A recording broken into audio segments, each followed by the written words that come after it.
Theaters are not only fundraising for us, but they're also serving an important role, letting members of their own community know that Variety is a resource that may be able to help them.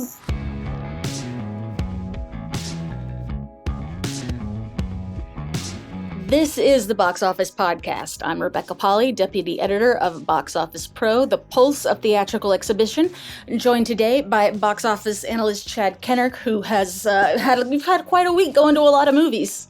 Yeah, I have. I've been going to a number of press screenings. I saw Joker, We Live in Time, and Saturday Night.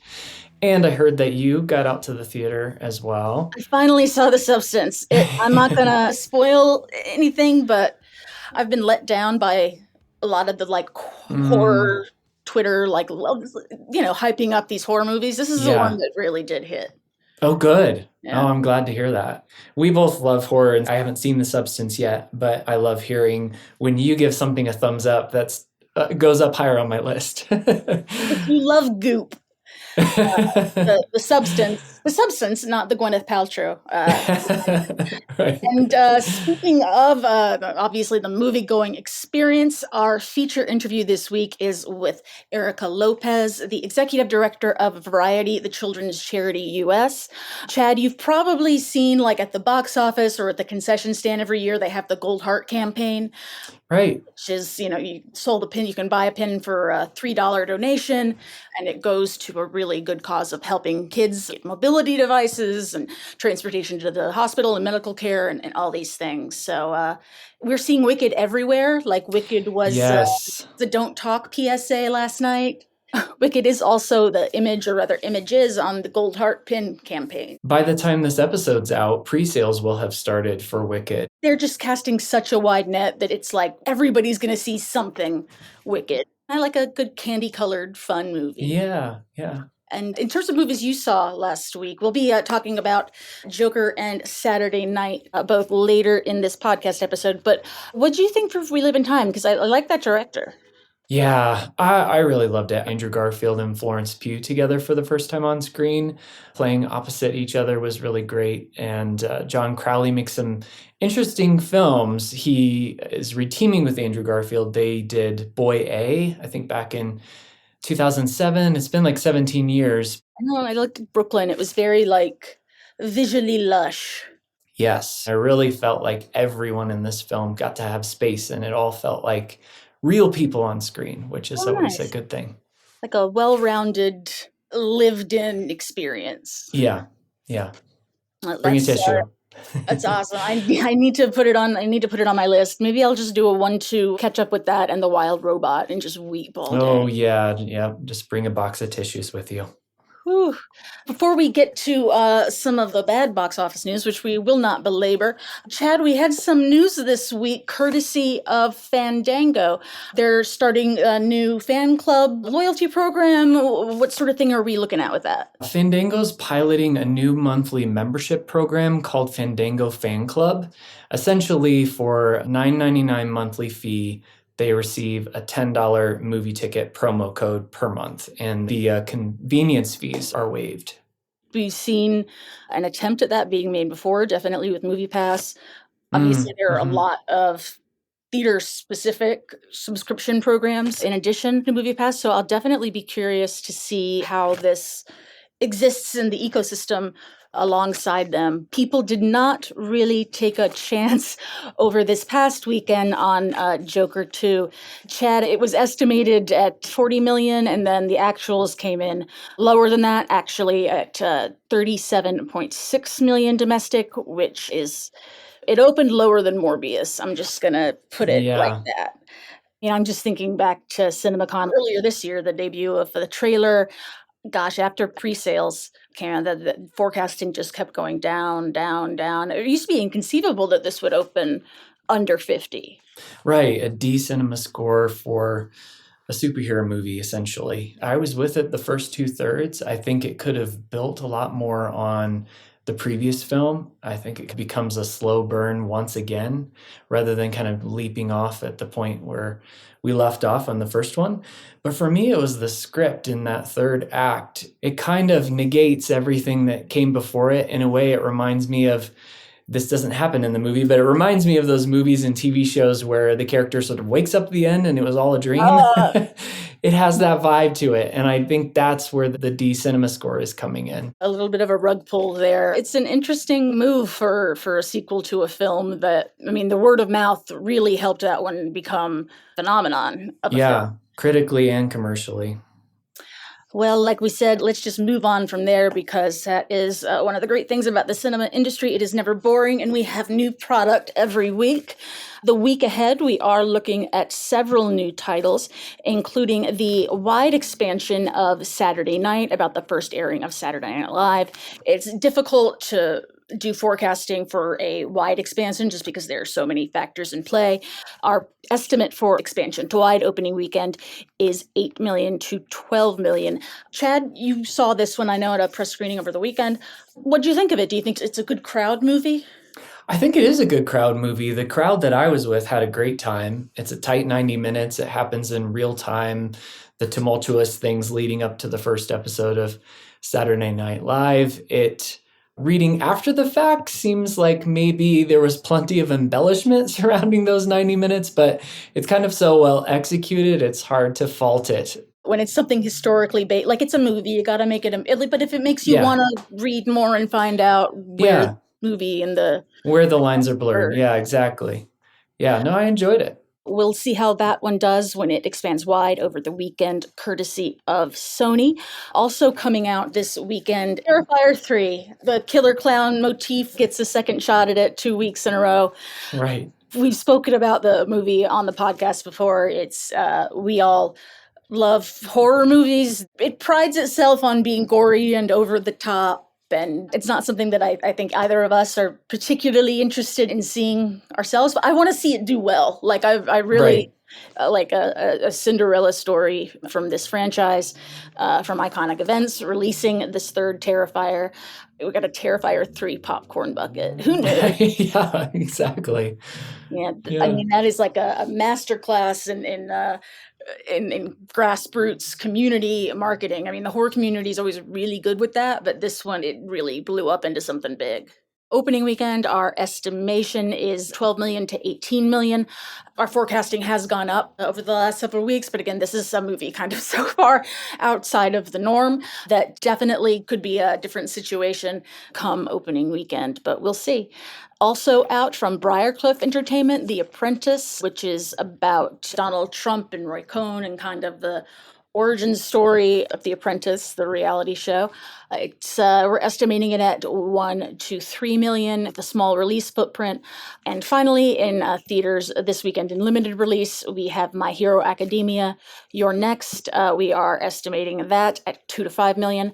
It's always good to have an anime movie. Movie-going begets movie-going. You get more people into the theaters, and then hopefully they will see some trailers and see some more things as we move through the holiday season. And, maybe they'll buy that ticket to Wicked. I feel like Universal's putting a lot on that. It is everywhere.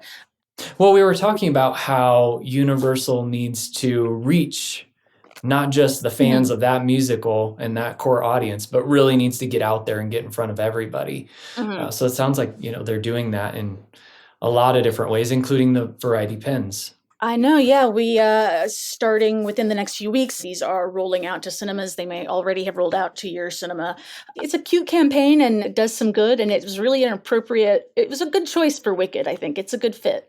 After this short break, we will be hearing from Erica Lopez, Executive Director of Variety, the children's charity U.S., to talk about the Wicked Gold Heart campaign this year and also just the general history of the campaign. Like I said, I think it's something that everyone in the industry has seen and knows, but maybe doesn't know that much about it and all the good that it does. And I am joined today on the podcast for the first time, surprisingly. I was surprised we haven't had you on before, by Erica Lopez, the Executive Director of Variety, the children's charity of the U.S. Any of our listeners, I'm sure, are familiar with Variety, the many initiatives that its chapters take, around the country and around the globe to help children in need and their family members. But we're here today to talk about something specific, which is kind of the U.S.'s big push, big marketing push, big fun, like yearly event, the Gold Heart Pin Campaign, just kicked off. Our listeners might kind of like be familiar with the vague outlines of it, in the sense of once a year you see these little holders pop up next to a box office, next to the concession stand, where you can buy these cute little pins based on a movie for a minimum donation of $3. So it's kind of like, oh yeah, I've seen that. I know I've seen that before. For those who maybe don't have any information beyond that, what is the Gold Heart Pin Campaign? Because it's really like born of the film community and the Variety SoCal chapter, right?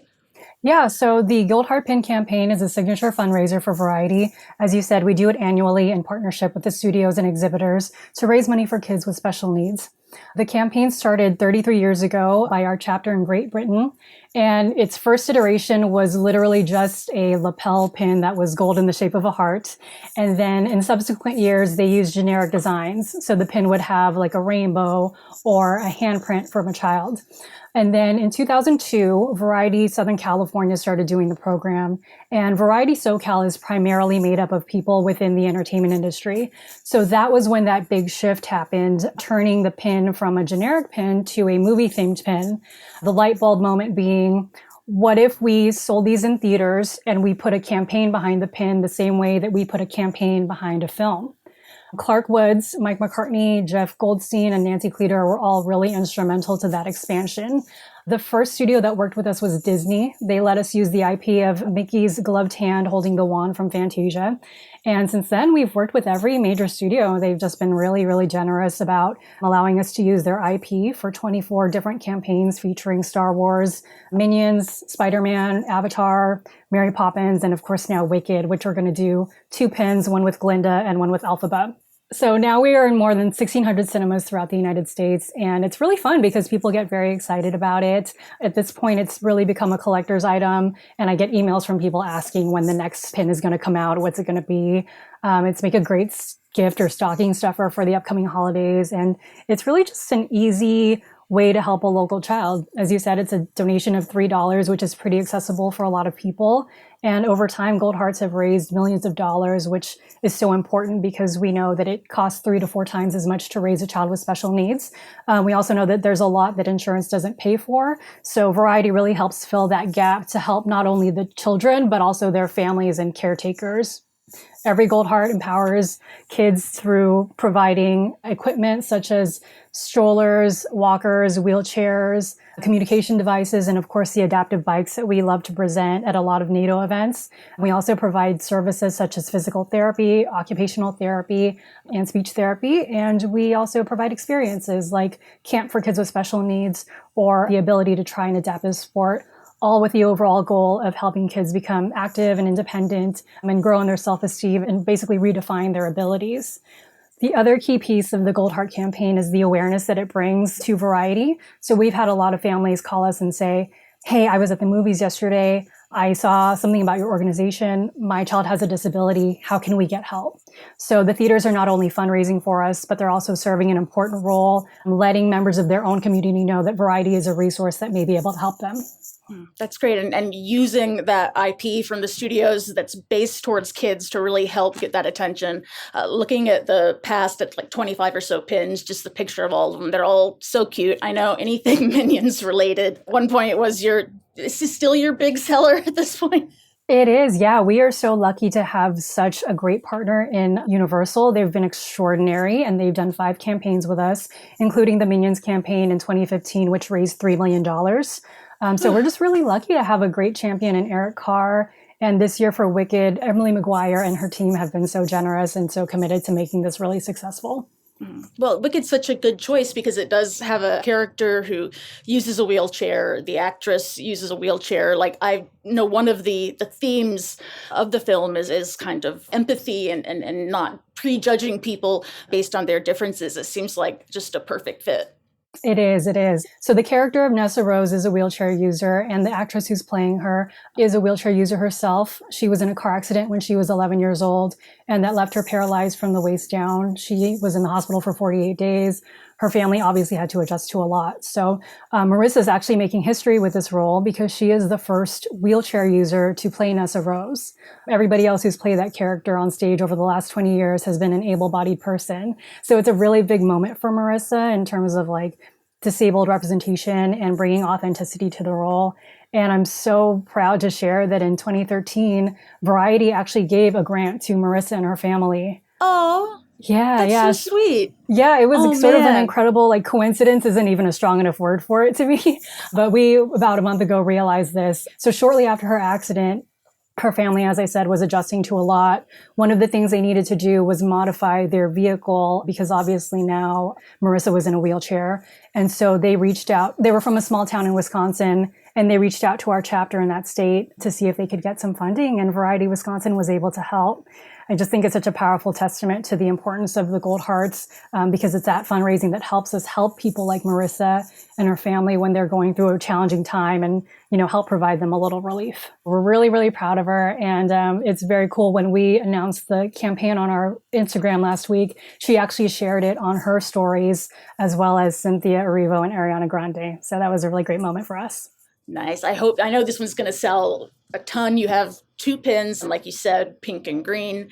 You know, this is a really great way to help kids in need and their families. It's a good way for the studios and the industry to really get involved in the work that Variety does every day to help these kids. It's also a really neat way to get theater employees involved. Like, some theaters can just like kind of put the display next to the concession stand and call it a day, but you've seen some people really like be interesting and be creative in selling these for a good cause. When we were doing the Minions Gold Heart campaign a few years ago with Universal, this was our second Minions campaign featuring the character Otto, who was the Minion who had braces. I walked into the Regal North Hollywood and they had a table set up that had our Gold Heart pins as well as our marketing materials, but they had also put down a yellow tablecloth, some Minions Mylar balloons, and a giant yellow and white balloon arch. And it was positioned like on your way as you're walking to the ticket scanner. So there was no way you could miss it. And it just commanded your attention.